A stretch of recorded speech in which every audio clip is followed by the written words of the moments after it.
wiil uu dhalay Fahad Yaasiin ayaa si dirqi ah waxa uu uga baxsaday booliiska Kenya. Mid ka mid ah wiilasha uu dhalay taliyaha sirdoonka Soomaaliya ayaa si dirqi ah waxa uu uga baxsaday booliiska dalka Kenya.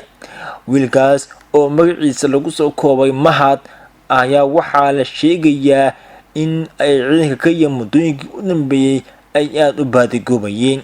Wararka ayaa sheegaya in Mahad uu deganaa hotel ku yaala magaalada Nairobi uuna ku sii jeeday dalka Qatar.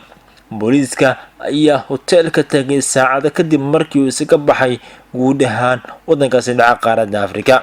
Tani ayaa ku soo aadaysa xilli khilaaf u dhexeeyo Villa Soomaaliya iyo Kenya kaasi oo ku aadan muranka dhanka badda. Xukuumadda Nairobi ayaa horey u sheegtay in Fahad Yaasiin uu haysto dhalashada waddankaasi balse ay baarayso qaabka uu ku helay.